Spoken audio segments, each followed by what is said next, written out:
Good morning সবাইকে। তো আজকে তোমাদের কাছে অনেক দিন পর একটা ছোট্ট করে ব্লগ ভিডিও নিয়ে এলাম। আর দিনটা হচ্ছে মকর সংক্রান্তির দিন। আর সংক্রান্তিতে স্কুল ছুটি থাকলেও মেয়ের পড়া ছুটি ছিল না, কারণ অনেক ছুটি ছাটা হয়ে যাচ্ছিল কদিন ধরে। শীতের ছুটি, ক্রিসমাসের ছুটি, এই করে করে অনেক ছুটি হয়ে গেছিলো। তো তাই ম্যামকে আর ছুটি দিতে বারণ করলাম। তো যেহেতু পড়া ছিল, ওর মর্নিংয়ে পড়া থাকে, পড়ে উঠে স্কুলে যায়।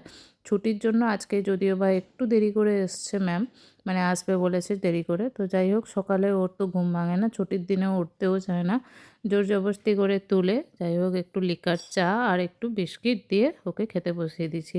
আর এদিকে খেতে খেতে দেখো হাত থেকে বিস্কিটও পড়ে যাচ্ছে। ওর এদিকে খেতে খেতে আমি বাকি যে বাড়ির কাজগুলো থাকে সেগুলো করে নিয়েছিলাম, আর শুধু বাসনটা ধুতে বাকি রেখেছিলাম। কারণ আমি ভেবেছিলাম যে রান্না করার সময় অনেক টাইম পাবো, তো রান্নাটা বসিয়ে দিয়েই তারপরে বাসনগুলো ধুয়ে নেবো।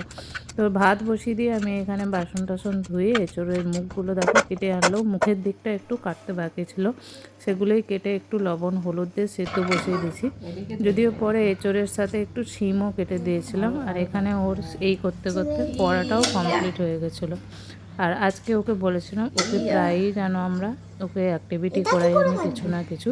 যাই হোক, আজকে ও এসেছিলো আমার সাথে সবজি কাটার জন্য। তো এখানে ও সবজি কাটার জন্য খুব বায়না করেছিল, আর তখন আমি ওকে এই ব্রোকলিটা দিয়েছিলাম কাটার জন্য। তো অ্যাক্টিভিটি ওকে আমি মাঝে মাঝেই কিছু না কিছু করাই, জলের বোতল গড়ানো, বোতলে জল ভরা, বাসন একটু নিজে খেয়ে নিজের প্লেটটা ধোয়া, এইরকম মাঝে মাঝেই আমি ওকে কিছু না কিছু অ্যাক্টিভিটি করাই। তো তারপরে এখানে আমি কড়াই শাকটাও কেটে ভালো করে ধুয়ে নিয়েছি। এদিকে এঁচোড়া সিমটা সেদ্ধ বসিয়ে দিয়েছি। আর এদিকে গোলমরিচের গুঁড়া দিয়ে আমি ব্রোকলিটা হালকা করে ভাপিয়ে একটু নাড়াচাড়া করে নামিয়ে নিচ্ছি।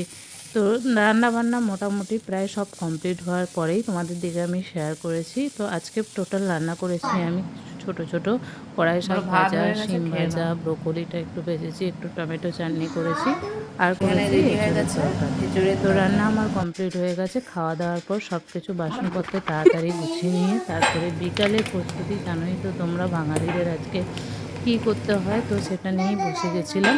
আর এখানে আমার নারকেলটাও পুড়িয়ে দিয়েছিলো, আর এখানে মেয়ে আমাকে এলাচের গুঁড়ো করে দিয়েছিল, কারণ নারকেলের গুড়ের সাথে এলাচের গুঁড়ো দিলে তার কিন্তু টেস্টটা ভালো লাগে। তো যাই হোক, তারপরে মাখিয়ে রেখে আমরা বসে গেছিলাম মা মেয়েতে গান শুনতে শুনতে, হাতের কাজ করতে। তো আমার মেয়েও আমার সাথে বলছিল কীভাবে বানাতে হবে, কী করতে হবে।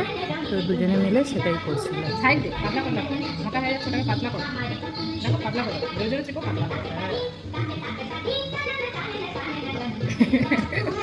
হয়েছে হয়েছে, সুন্দর হয়েছে। এই তো ওয়াও, আমার প্লেট হয়েছে, আমার বাটি হয়েছে, সুন্দর হয়েছে।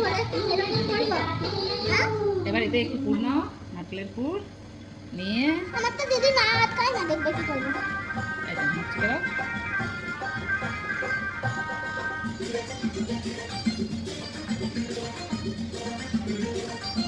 না দেখো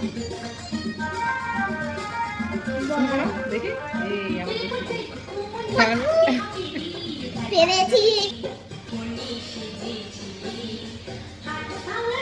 তো সবগুলো আমার বানানো হয়ে গেছে। এবার জল দিয়ে সিদ্ধ ভাপিয়ে নিয়েছি। ভালো করে ভাপানোর পর দেখো এই পজিশন। আর তারপরে সব কাজকর্ম খাওয়া দাওয়ার পরে একটু নিজের যত্ন শুরু করে দিলাম রাত্রের বেলা।